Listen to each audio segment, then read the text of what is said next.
என்ன தேவையோ அந்த நடவடிக்கையை தான் அருமை பிள்ளை திருமாவளவன் கையில் எடுத்திருக்கின்றார். இந்த நடவடிக்கைக்கு தமிழன் என்று சொல்லக்கூடிய ஒவ்வொருவரும் ஆதரவு கொடுக்க வேண்டும்.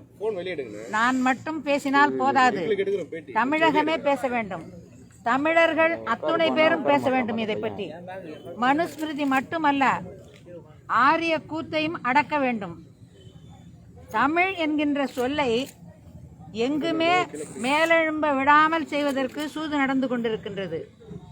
அதனுடைய வெளிப்பாடுதான் இந்த நடவடிக்கைகள் எல்லாம். அதில் வருகின்ற தேர்தலை முன்னிட்டு பலவிதமான தொல்லைகளை அவர்கள் கொடுக்கிறார்கள். அதில் இது ஒன்று. இதை அனைத்தையும் உடைத்து எறிந்து தமிழர்களாகிய நாம் நம்முடைய இந்த தமிழகத்தின் இன்றைய நிலையை மாற்றுவதற்காக அமைக்கப்பட்டிருக்கின்ற ஒருங்கிணைக்கப்பட்டிருக்கின்ற இந்த தமிழர்களின் ஒற்றுமைக்கு ஆதரவு கொடுத்து திருமாவளவன் கையில் எடுத்திருக்கின்ற இந்த மனுநீதி அநியாயத்தை அறவே அகற்றி அதை தடை செய்யன்னெல்லாம் கேட்கக்கூடாது. தடை செய்ய மாட்டான். நாம் அதை எங்கே காண்றோமோ அங்கே அதை கொளுத்திடணும். இதை மாதிரி இதை போட்டு பெண் குழந்தைகளுக்கெல்லாம் கொடுத்து இதை விழிப்புணர்வை ஏற்படுத்திட்டு அந்த நூல் ஒரு ஏடு கூட இல்லாமல் கொளுத்திடணும். அவன் தடையெல்லாம் செய்ய மாட்டான். அவன் கேட்குறான், இப்போ எங்கே இருக்குதுங்கிறான், மாயைங்கிறான், அப்புறம் குரல் கொடுக்குறான். அதான் மாயைன்னு சொல்லிட்டானே, அப்புறம் ஏன் குரல் கொடுக்குறான்? அது உளவியலில் அப்படியே அது உறைந்து போயிடுச்சு. தமிழகத்தில் மட்டுமல்ல, இந்தியாவில் வாழுகின்ற அத்தனை பேருடைய உள்ளத்திலும் மரபணுவிலும் மனு கலந்திருக்கிறான்.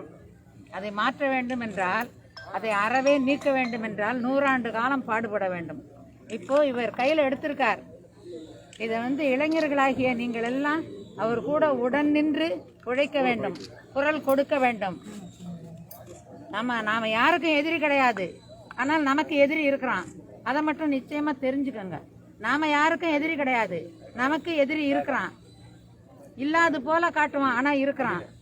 அடையாளம் கண்டு அவர்களிடமிருந்து நம் இனத்தை காக்க வேண்டும், நம் மண்ணை காக்க வேண்டும், நம் மொழியை காக்க வேண்டும். இதுவே நம்முடைய இன்றைய வாழ்வின் குறிக்கோளாக கொண்டு நாம் வாழ வேண்டும்.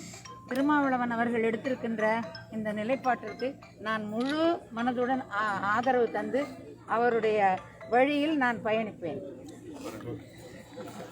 ஆவடி நாசர் அவர்களுக்கு அருமை அண்ணன்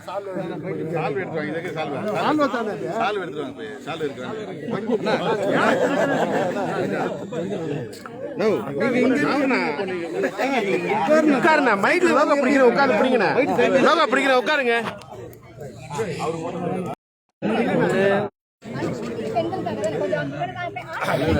இன்று தமிழ்நாடு முழுவதும் இன்று தமிழ்நாடு முழுவதும் மனுநூலை விளக்கும் கருத்து பரப்பு இயக்கம் தொடங்கியிருக்கிறோம். சென்னையில் ஆவடியில் தமிழ் சைவ பேரவையின் தலைவர் அம்மா கலையரசி நடராஜன் அவர்கள் இதை இங்கே தொடங்கி வைத்திருக்கிறார்.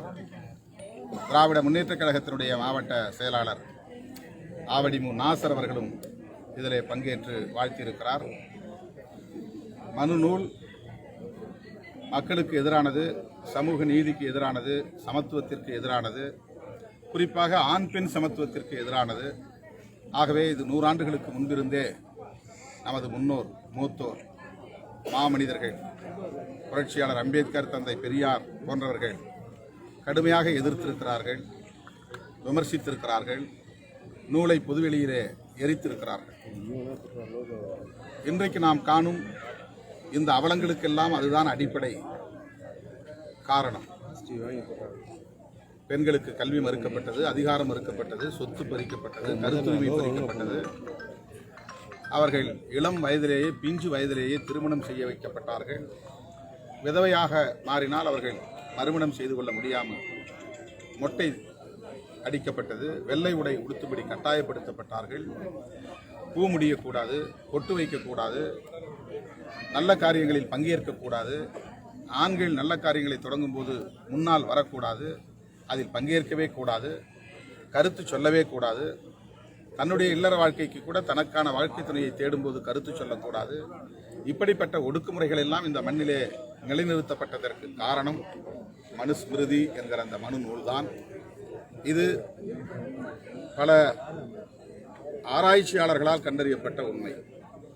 மனு நூலில் இப்போது அப்படி இல்லை என்று சிலர் வாதிடுகிறார்கள். உண்மை அது அல்ல. மூடி மறைக்க பார்க்கிறார்கள். தமிழ்நாட்டு மக்களை ஏய்க்க பார்க்கிறார்கள். மதவெறியை தூண்டி தமிழ் சமூகத்தை மத அடிப்படையில் பிரிக்க பார்க்கிறார்கள்.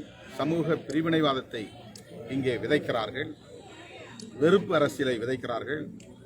இதுவரையில் பாதுகாப்பாக இருந்த தமிழகம் இப்படிப்பட்ட சக்திகளுக்கு இடமில்லை என்று விரட்டி அடிக்கப்பட்ட இந்த மண் இப்போது மதவெறியர்களும் சாதி வெறியர்களும் ஆக்கிரமிக்க முயற்சிக்கிறார்கள். அதற்கு ஒருபோதும் இடம் கொடுக்கக்கூடாது என்கிற அடிப்படையிலும், பெண்கள் எழுச்சி பெற வேண்டும், விழிப்புணர்வு பெற வேண்டும் என்கிற அடிப்படையிலும், மகளிர் எழுச்சி மக்கள் மீட்சி என்னும் முழக்கத்தோடு மனுநூலை விளக்கும் இந்த கருத்து பரப்பு இயக்கத்தை வீடுதோறும் முன்னெடுத்துச் செல்கிறது விடுதலை சிறுத்தைகள் கட்சி. நவம்பர் 3, நவம்பர் 4, நவம்பர் 5 ஒவ்வொரு நாளும் மாலை 4 மணியிலிருந்து 7 மணி வரையில் அவரவர் குடியிருக்கும் பகுதிகளில் வீடு வீடாக மக்களுக்கு இந்த துண்டறிக்கைகள் விநியோகம் செய்யப்படும். இது ஒரு விழிப்புணர்வு பிரச்சாரம். இதற்கு பரந்துபட்ட அளவில் ஜனநாயக சக்திகள் அனைவரும் ஒத்துழைப்பு நல்க வேண்டும். திருமாவளவனுக்காக அல்ல, தமிழுக்காக, தமிழ்நாட்டுக்காக, தமிழ் மக்களுக்காக, சமூக நீதிக்காக என்பதை சொல்லி இந்த நாளில் பங்கேற்று இதை தொடங்கி வைத்த அம்மா கலையரசி அவர்களுக்கும் அருமை சகோதரர் ஆவடி நாசர் அவர்களுக்கும் என்னுடைய நெஞ்சார்ந்த நன்றியை தெரிவித்து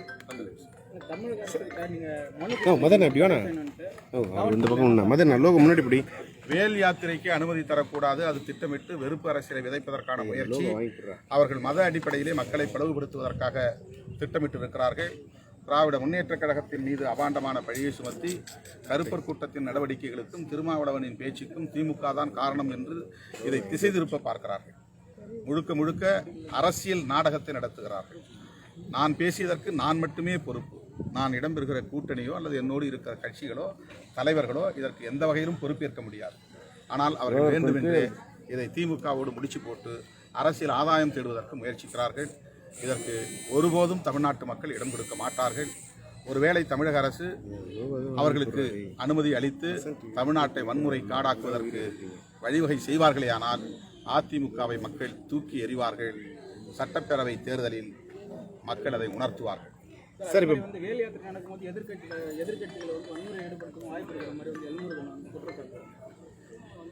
வன்முறைக்கு திட்டமிடுகிறவர்கள் தான் மற்றவர்கள் மீது வன்முறை தூண்டுகிறார்கள் என்று முத்திரை குத்துகிறார்கள். வெறுப்பு அரசியலை விதைக்கிற அவர்கள்தான் மற்றவர்கள் மீது வெறுப்பு அரசியல் செய்கிறார்கள் என்று முத்திரை குத்துகிறார்கள். நான் வெறும் இணைய வழியிலே பேசிய ஒரு கருத்தை வைத்துக்கொண்டு ஒட்டுமொத்த இந்து சமூகத்து பெண்களை எல்லாம் அவர்கள்தான் இழிவுபடுத்துகிறார்கள். திருமாவளவன் இப்படி சொல்லிவிட்டான் என்று திரும்ப திரும்ப திரும்ப திரும்ப சமூக வலைத்தளங்களில் அபாண்டமான அவதூறுகளை பரப்பி பெண்களை கொச்சைப்படுத்தியது அவர்கள்தான். பெண்களை கொச்சைப்படுத்துகிற அவர்கள் எங்கள் மீது பெண்களை கொச்சைப்படுத்துவதாக குற்றம் சுமத்துகிறார்கள். எனவே இது அவர்கள் சாதுரியமான அரசியல் என்று கருதுகிறார்கள். தமிழ்நாட்டில் அவர்களின் இந்த சாதுரியம் எடுபடாது, ஜம்பம் பலிக்காது என்று சொல்லுங்கள். சார், இப்ப தமிழகத்தில் லோகத்தின் இந்த பக்கம் ரொம்ப மகிழ்ச்சி, வரவேற்கிறேன். சார், தமிழகத்தில் ரஜினி கமலோட அரசியல் பிரவேசம் எப்படி இருக்கும்? அவங்களோட முன்னெடுத்து இப்போ பணிகள் துவங்கி இருக்காங்க, அதை பற்றி உங்கள் கருத்து சொல்லுங்கள்.